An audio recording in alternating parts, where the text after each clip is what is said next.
My IQ is so high they don't have any tests that can measure it. It's unusual in such cases for a subject such as myself to have a photographic memory. Well, I knew a man once that had a phonographic memory. He said photographic, not phonographic. Yes, Esther, phonographic memory. He never could forget a song once he heard it on a Victrola. A show about scraping by through the Great Depression ended up hiding a pretty uncomfortable truth of its own. The Waltons sold warmth, hardship, and family unity so well that generations of viewers assumed life behind the cameras must have felt just as wholesome. But for several cast members, the real story included tiny raises, strict studio pressure, and the sour feeling that the people making the money were not the ones carrying the weekly burden. Even on one of the most beloved shows of the 70s, not everybody was rewarded equally, and some of the younger stars later made it clear that fame did not automatically come with financial security. And since everybody had a favorite Walton, drop a comment and tell us which family member always felt the most real to you. By the end of the story, it becomes much clearer how little the Waltons cast was actually paid. A hit with thin paychecks. These were just working class people in a depression who were living off the land, a big family, who were trying to make ends meet, and somehow reflected the lives of a lot of people.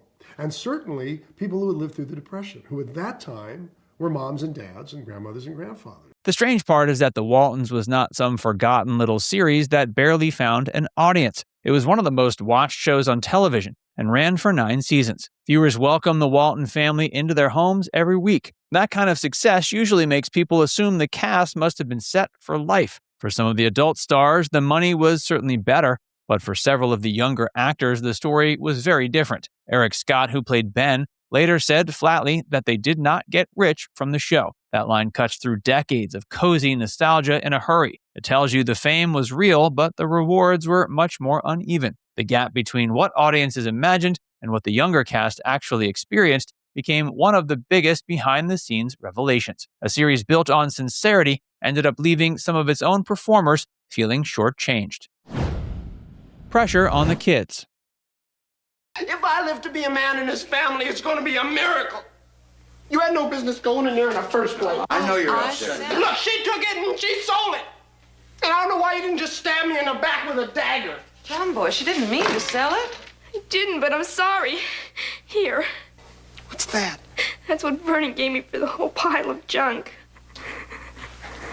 $1 for a museum piece. History was made on that typewriter. Money was only part of the problem. Eric Scott also described the work environment as one of constant pressure. The message was simple: hit your mark, say your lines, and do not cause trouble. That might sound like standard television discipline, but the way he remembered it makes the atmosphere feel colder than the show itself. He said there was not much encouragement coming from the studio side. The cast felt adored by the public, but not especially valued by the people in charge. For child actors, that matters. A young performer can handle long hours and heavy expectations more easily when somebody makes them feel seen. What Scott described instead was a system that wanted results without much warmth. The tension makes the sweetness of the finished episodes even more striking. Viewers saw comfort and reassurance. The younger cast members were often dealing with a much sterner reality while trying to sell that comfort on screen. Cheap in all the wrong ways.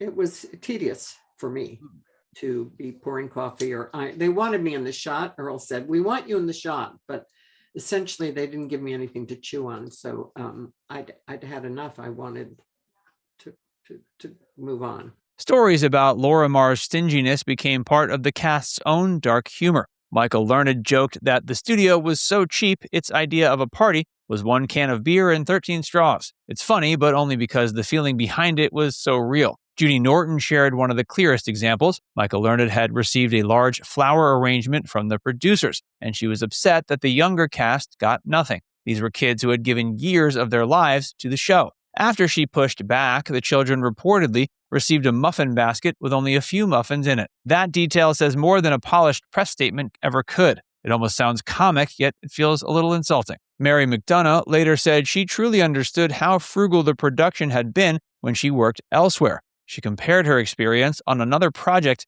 and realized just how much more generous a company could be. That comparison made the Waltons' pay situation look even worse. contracts that barely moved. Listen, no one man can tell another man how to live. In the long run, I guess every man has to do what he has to do. One of the most revealing details came from Cami Cutler, who played Elizabeth. She explained that the younger cast members were paid per episode, and it did not matter whether a performer had a major story or only a small amount to do. That kind of arrangement kept things simple for the studio, but it also meant success did not translate into meaningful rewards. The show could become a massive hit, and the children would still be locked into the basic structure of their contracts. Kotler said they signed 6-year deals, and the success of the series did not really change their salaries. There were slight increases each year, but not the kind of jumps people might expect from a long-running hit. Bigger raises tended to come only once a child actor became an adult and had to renegotiate. Mary McDonough offered an even sharper comparison when she said Willie Ames made more in his first year on 8 is Enough than she made in her 6th year on the Waltons. That one comparison gives the whole issue a human scale. It was not just modest pay, it was modest pay in an industry where others were clearly doing better. The exceptions and the bond. May I offer myself as a substitute for your sister? Gee, Grandpa, you better not. I mean, all that running and stuff, it might be too much of a strain. On what? On your heart. Mary Ellen, if that's your idea of a bedside manner, maybe you better choose another career.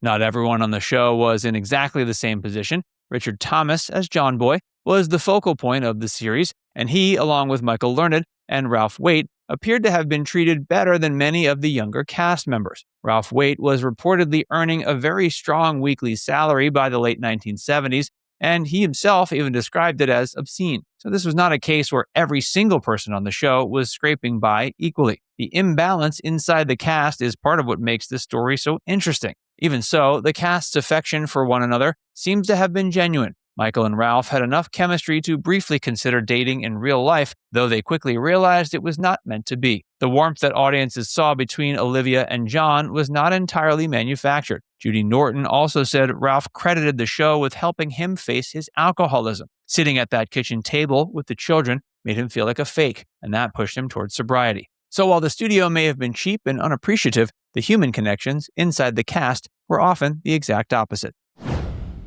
The long tale of a beloved show. Good night, John. Good night, Mary. Good night, Judy. Good night, John.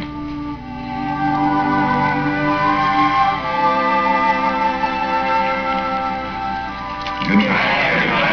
One reason this story still surprises people is that the Waltons never disappeared from popular memory. It remained one of those shows people associated with comfort, decency, and a simpler kind of television storytelling. That reputation makes the backstage complaints feel almost jarring. Cami Cotler later said the residuals were never enough to live on, though they were a nice surprise when they arrived. That's another reality check. Even decades later, the financial afterglow was nowhere near the fantasy many people imagined. She did say she was fortunate enough to save money early, especially because her mother was sensible with finances. So the experience was not presented as pure misery. It was more complicated than that. The cast could feel proud of the work and still believe they had been underpaid. That may be the clearest way to understand the whole thing. The Waltons gave its cast lasting recognition and deep emotional ties, but for several of them, the money and treatment never fully matched the size of the success they helped create. Now it's time to hear from you. Does it surprise you that one of television's most beloved family dramas